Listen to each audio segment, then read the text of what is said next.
Bonjour à tous et bienvenue dans ce nouveau numéro de Solidarité Santé de MAG. Tous les ans, en moyenne dans nos départements, ce sont 180 cas de cancer du sein qui sont diagnostiqués. Et bien souvent, ce cancer est découvert à un stade avancé, ce qui laisse bien sûr peu de chances de succès au traitement conventionnel. Pour la 8e année consécutive, le mois d'octobre s'est donc paré de rose. Rose est la couleur officielle de lutte contre le cancer du sein. Mais un mois, c'est peu, il est donc absolument essentiel de continuer à se mobiliser pour combattre la maladie. C'est pourquoi cette semaine, nous avons décidé d'en parler sincèrement, concrètement, en recevant en plateau une jeune femme. Elle s'appelle Yvie Régnier, elle a 36 ans et il y a 2 ans de cela, on lui a découvert un adénocarcinome.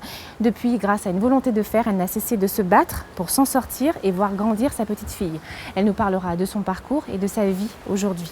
Et puis nous nous rendrons à la rencontre du docteur Bachelier-Billot, médecin coordonnateur de l'Aguadec, l'association guadeloupéenne pour le dépistage des cancers.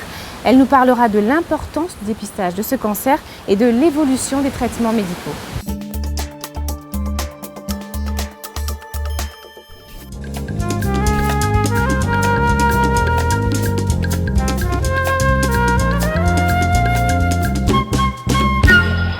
Yvie, bonjour. Bonjour Valérie. Alors tout d'abord, merci d'avoir accepté d'apporter votre témoignage dans cette émission. Vous avez donc eu un cancer du sein ou adénocarcinome en 2011. Comment avez-vous été diagnostiqué compte tenu du fait que vous ne rentrez pas dans la tranche d'âge du dépistage organisé? En fait, c'est suite à une palpation de mon sein droit que j'ai constaté qu'il y avait des ganglions. Donc j'ai trouvé ça un petit peu bizarre, mais bon, je ne me suis pas affolée. Et puis au fil du temps, ces ganglions ont progressé au niveau des aisselles, puis au niveau du cou. Donc j'ai été voir de ce pas mon médecin traitant, lui expliquant. Et de là, il m'a adressé à un confrère au CHU pour pouvoir faire ce qu'on appelle une biopsie, donc un prélèvement pour contrôle. Mais au départ, on n'a rien vu, c'est bien ça? Non, au départ, il n'y avait rien, rien d'anormal. Et puis en 4 mois, les ganglions se sont développés de façon anarchique. Donc là, après cette biopsie, justement, on a découvert que j'avais un adénocarcinome du sein droit. D'accord. Comment s'est passée l'annonce, j'imagine, de façon douloureuse, mais quelle a été votre première pensée? Ma première pensée, c'était ma petite fille. Comment je vais faire? Qu'est-ce qui va se passer? Comment elle va réagir? Les enfants ont une capacité... Les enfants ont une capacité à comprendre et à percevoir les choses. Et ça s'est très bien passé à l'annonce de la maladie. Très bien. Bien heureusement, vous avez une certaine connaissance du langage médical et des protocoles de soins de par votre métier. Donc dès le départ, l'équipe médicale vous a parlé franchement, vous a mis au fait des différentes étapes de votre traitement? Ah oui, tout de suite, ça a été très clair. Les médecins m'ont informé avec les termes médicaux, mais en prenant le temps de bien m'expliquer les choses, qu'il allait avoir tout un processus. Le premier processus, c'est la chimiothérapie. Ensuite, il y aurait lieu à la radiothérapie. Et si nécessaire, vraiment en dernier recours, l'ablation. Vous avez bien entouré aussi, vous avez rencontré... des gens qui étaient dans l'empathie, qui vous ont apporté un soin, mais également... Ah oui, j'ai retrouvé cette dimension humaine, justement. Les ambulanciers aussi. Voilà, les ambulanciers qui m'ont beaucoup soutenue, qui ont été très patients, très à l'écoute. À l'hôpital, cadre infirmier, jusqu'à la dernière ASH, tout le monde était présent à l'écoute. J'ai vraiment trouvé du soutien et beaucoup de courage auprès de ces personnes-là. Auprès de votre famille également, j'imagine? Ah oui, ma famille a été très présente, ma maman, mes amis très présents, mon voisinage proche, mes collègues de travail. Vraiment, j'ai été très bien encadrée. D'ailleurs, je profite de votre antenne pour remercier tout ce petit monde qui m'ont jamais laissé tomber. Alors, vous me parliez des conséquences qu'on connaît peu de la chimiothérapie. Quelles ont été donc, ces conséquences pour vous après 9 mois quand même de chimiothérapie? Alors déjà, la première étape à la chimiothérapie et première prise de chimio, on a la perte des cheveux. Donc on n'a plus de cheveux, on n'a plus de cils, on n'a plus de sourcils. Pour une femme, c'est extrêmement difficile d'accepter son image, de voir son image se dégrader, de ne rien pouvoir y faire et de devoir l'accepter. C'est extrêmement difficile, mais il faut trouver des petites astuces pour composer avec, en fait. Et physiquement, quelles étaient les conséquences immédiates quand vous reveniez de chimio? Alors, quand je revenais de la chimio, j'avais les nausées, les vomissements, les maux de tête, des vertiges. J'ai vraiment souffert de ce mal-être. J'avais un mal-être dans mon corps, ne sachant pas comment expliquer cette sensation que je vivais. Et physiquement, c'était dur, mais encore plus psychologiquement. Et il faut pouvoir tenir, il faut garder le sourire, il faut que quand les gens vous regardent, puissent se dire bon, elle traverse ça, elle tient bon, donc moi je dois pas me plaindre et je dois aussi tenir. Dans cette émission Evie, il est question de prévention, puisque nous sommes en plein mois d'octobre rose. Donc nous nous sommes rendus à la Guadec à la rencontre du médecin coordonnateur, le docteur Bachelier-Billot, qui nous en dit davantage sur cette fameuse invitation gratuite au dépistage du cancer du sein et sur l'avancée des traitements médicaux aujourd'hui. Et on se retrouve juste après, si vous voulez.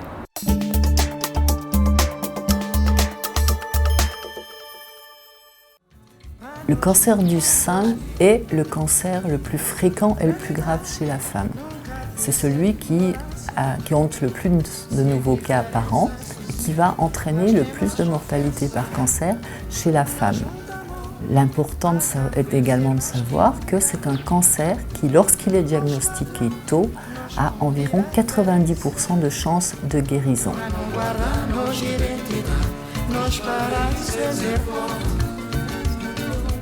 Le dépistage consiste à aller chercher les signes radiologiques qui peuvent correspondre à l'existence d'un cancer.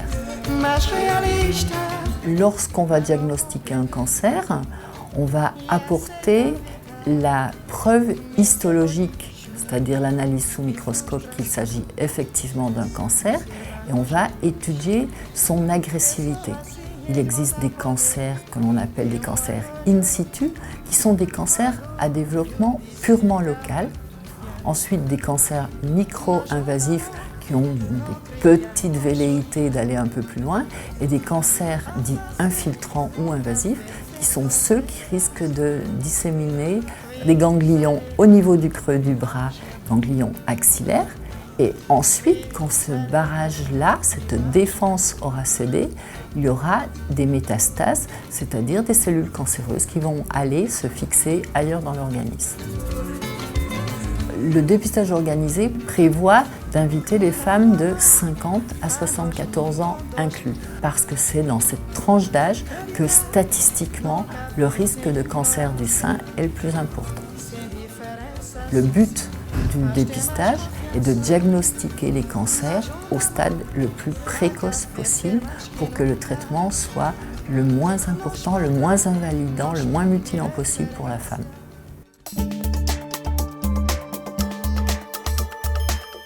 Alors vous, Evie, vous n'avez pas subi d'ablation, communément appelée mastectomie. C'était important pour vous de rester coquette malgré tout, malgré la maladie? Moi, j'ai toujours tenu à avoir cette image de femme.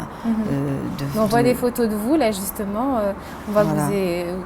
Vous étiez très coquette. On n'aurait pas pensé que... On ne pouvait pas penser que j'avais un cancer du sein si je n'en parlais pas. Alors, vous êtes également soignée grâce à l'art. Vous avez découvert que vous aviez une capacité à créer de belles choses. Voilà, une capacité artistique. Alors, déjà, qu'avez-vous créé et qu'est-ce que ça vous a apporté? Oui. Alors, c'est une amie un jour à qui j'en ai parlé, qu'il fallait que j'occupe mon temps et que je ne reste pas à la maison à déprimer, à réfléchir. Et elle m'a prise en main et on a appris à travailler la calebasse. Et il s'est révélé que bon, j'avais un certain talent pour créer. Donc, depuis, j'ai appris à créer des choses à base de calebasse. Des sacs à main, des tableaux, des couilles pour manger. Toujours dans l'état d'esprit de garder des coutumes du pays. Donc ça m'a beaucoup aidée, j'ai pu m'évader, je déprimais moins dès que je sentais que ça n'allait pas et que je flanchais haut. Je me mettais à... Vous avez pu exprimer des choses aussi. Voilà, j'ai exprimé beaucoup de choses. Oui, parce qu'à travers vos réalisations, il y a des choses peut-être que vous aviez envie de sortir. Des choses que j'avais envie de dire, des choses que j'avais envie de voir autrement maintenant. J'avais envie de voir mon pays autrement, j'avais envie de voir ma vie autrement. Donc après 9 mois de chimio et 2 mois de radiothérapie, quelle est votre vie aujourd'hui? Qu'est-ce qui a changé fondamentalement? Je prends vraiment le temps de vivre. Je prends le temps pour les autres, plus de temps. Je le faisais déjà avant, mais je prends plus de temps pour les autres. Et j'ai une autre philosophie, j'ai une autre façon d'aborder les choses.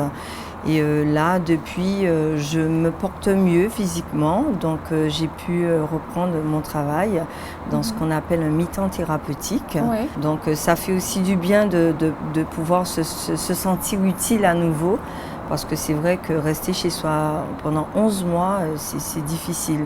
Pour quelqu'un qui a l'habitude de bouger, qui est bien dynamique, c'est surtout extrêmement vous aimez pénible. beaucoup le carnaval, je Ah crois. oui, j'aime beaucoup mon carnaval, donc je suis très dynamique, donc il n'était pas question que je reste à la maison à me plaindre. Là, ça va mieux, on retourne au travail, on y va petit à petit et les choses se font toutes seules. Merci beaucoup Evie d'avoir partagé ce moment difficile de votre vie avec nous. Merci beaucoup Valérie. C'est le moment maintenant de retrouver la rubrique Le saviez-vous, suivie de l'agenda, et on se retrouve juste après.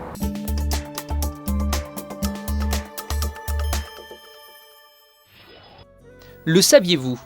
Europa Donna rassemble des femmes atteintes ou non de cancer du sein et encourage chacune à faire preuve de solidarité féminine en militant pour une meilleure prise en charge du cancer du sein pour toutes grâce à l'information, au dépistage et au meilleur traitement.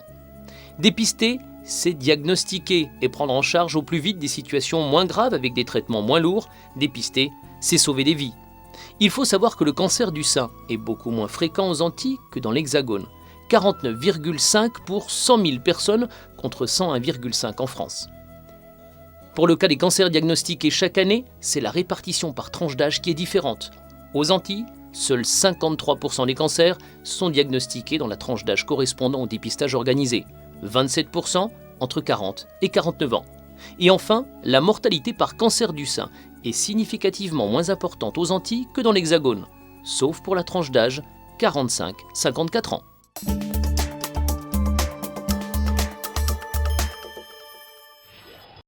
Du 20 au 28 octobre, c'est la semaine de la sécurité des patients. La sécurité des soins apportés aux patients est un objectif majeur pour l'ensemble des acteurs du système de santé. Le 21 octobre, c'est le dernier jour de la Semaine bleue, semaine nationale des retraités et des personnes âgées.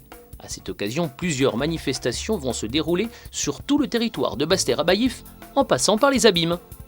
Le 25 octobre, c'est la journée internationale pour l'élimination de la violence faite aux femmes.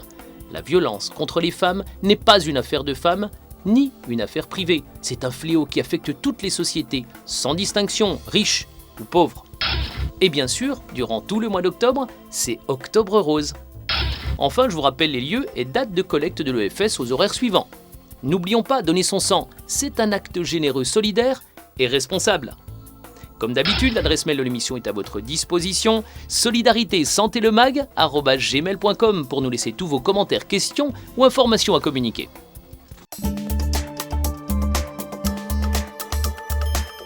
Voilà, Solidarité Santé Le Mag touche à sa fin. Merci de nous avoir suivis.